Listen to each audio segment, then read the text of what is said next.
കണ്ണൂരിലെ കോൺഗ്രസ് പ്രസ്ഥാനത്തിൽ പകരം വയ്ക്കാനില്ലാത്ത പേരുകളിൽ ഏറ്റവും പ്രധാനപ്പെട്ടതാണ് കെ സുധാകരൻ എന്നത്. കാരണം സുധാകരൻ എന്നാൽ കേരള രാഷ്ട്രീയത്തിൽ ഇന്ത്യൻ നാഷണൽ കോൺഗ്രസിന്റെ കരുത്തുറ്റ മുഖം തന്നെയാണ്. കേരള രാഷ്ട്രീയത്തിൽ ഇത്ര കണ്ട് ജനപിന്തുണയുള്ള നേതാവ് വേറെയുണ്ടോ എന്ന് പോലും ചിന്തിക്കേണ്ടിയിരിക്കുന്നു.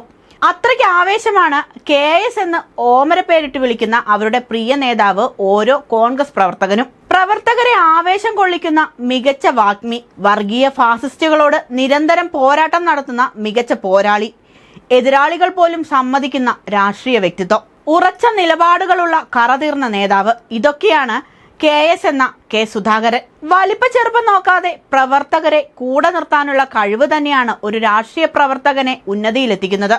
അത്തരം ഒരാൾ തന്നെയാണ് സുധാകരൻ എന്ന് കണ്ണടച്ച് പറയാൻ സാധിക്കും. പ്രവർത്തകരാണ് തന്റെ ശക്തി എന്ന് പറയുക മാത്രമല്ല, അവർക്കൊപ്പം ജീവിക്കുകയും ചെയ്യുന്ന കേരളത്തിലെ അപൂർവം നേതാക്കന്മാരിൽ ഒരാളാണ് അദ്ദേഹം. പ്രഭാഷണങ്ങളിലൂടെയും പ്രവർത്തികളിലൂടെയും CPMന്റെ രാഷ്ട്രീയ കൊലപാതകങ്ങൾക്കെതിരെയും അനീതികൾക്കെതിരെയും കടുത്ത സ്വരത്തിൽ ഗർജിക്കുന്നത് കൊണ്ട് തന്നെ KSനെ കണ്ണൂരിന്റെ ചുണക്കുട്ടി എന്നാണ് പാർട്ടി പ്രവർത്തകർ പറയാറുള്ളത്. കണ്ണൂർ ജില്ലയിലെ എടക്കാട് വില്ലേജിലെ കീഴുന്ന ദേശത്ത് നാടാൽ എന്ന ഗ്രാമത്തിൽ വയലക്കര രാമനുണ്ണി മേസ്ത്രിയുടെയും കുമ്പക്കൊടി മാധവിയുടെയും മകനായി 1948 ജൂൺ 7 ജനിച്ച സുധാകരൻ വിദ്യാർത്ഥി രാഷ്ട്രീയത്തിലൂടെയാണ് കോൺഗ്രസ് എന്ന പ്രസ്ഥാനത്തിലേക്ക് തന്റെ ചുവടുകൾ വയ്ക്കുന്നത്.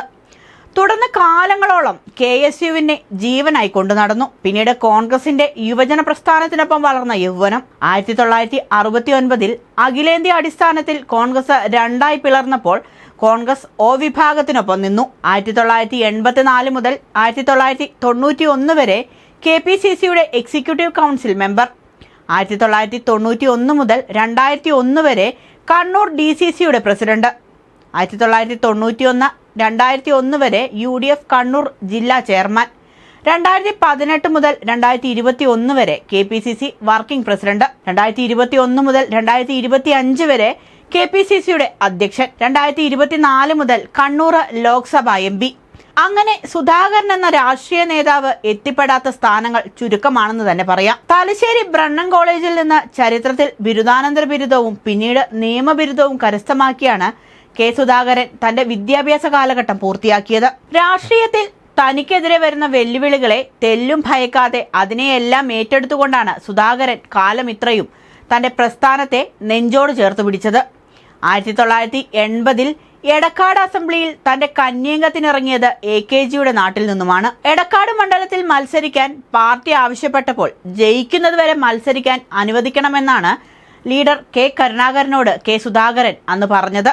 തുടർന്ന് 1982 എടക്കാടും 1987 നടന്ന നിയമസഭാ ഇലക്ഷനിൽ തലശ്ശേരിയിൽ നിന്നും മത്സരിച്ചു. വൻ ഭൂരിപക്ഷത്തിൽ LDF ജയിക്കുന്ന മണ്ഡലങ്ങളിൽ സുധാകരന്റെ വരവോടെ CPMന്റെ ഭൂരിപക്ഷം പടിപടിയായി കുറഞ്ഞു തുടങ്ങി.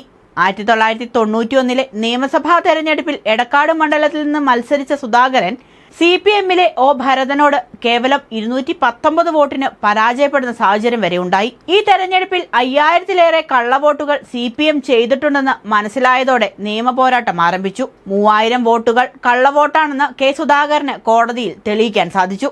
ഇതോടെ CPM സ്ഥാനാർത്ഥി O ഭരതന്റെ നിയമസഭാ അംഗത്വം കോടതി റദ്ദാക്കി. എങ്കിലും തെരഞ്ഞെടുപ്പ് കേസുമായി മുന്നോട്ടു പോയ സുധാകരനെ 1992 കേരള ഹൈക്കോടതി വിജയിയായി പ്രഖ്യാപിച്ചു.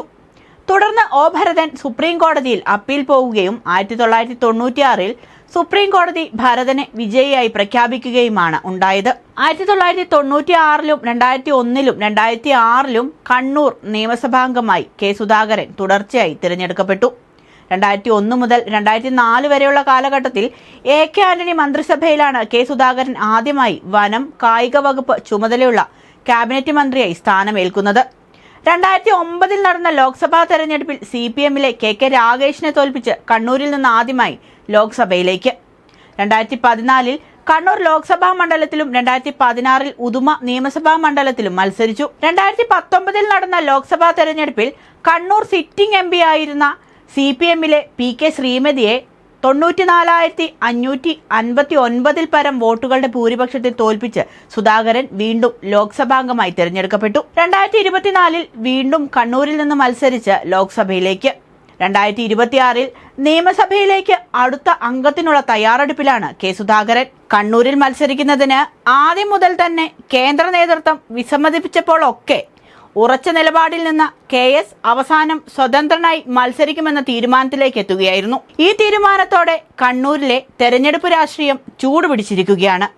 ആരാധകരെയും പ്രവർത്തകരെയും അണികളെയും ഒരുപോലെ ആവേശത്തിലാക്കുന്ന KSന്റെ ഈ തീരുമാനം ഇപ്പോൾ ചെറിയ ആശങ്കയും ഉണ്ടാക്കുന്നുണ്ട്. കെ സുധാകരന്റെ സ്ഥാനാർത്ഥിത്വം ഹൈക്കമാൻഡ് അംഗീകരിക്കാതെ വന്നതോടെ കണ്ണൂരിൽ തെളിയുന്നത് ഒരു ചരിത്രം തന്നെയാണ്. കാരണം കാലങ്ങളായി കോൺഗ്രസ് പ്രസ്ഥാനത്തെ നെഞ്ചോട് ചേർത്ത KSന്റെ പടിയിറക്കം എങ്ങോട്ട് എന്ന ചോദ്യവും ഇതോടൊപ്പം ഉയരുന്നുണ്ട്. ഏപ്രിൽ 9 കേരളം വിധി എഴുതുമ്പോൾ കണ്ണൂരിലെ ജനങ്ങൾ കെ സുധാകരനെ കൈവിടില്ലെന്നത് മറ്റൊരു സത്യമാണ്.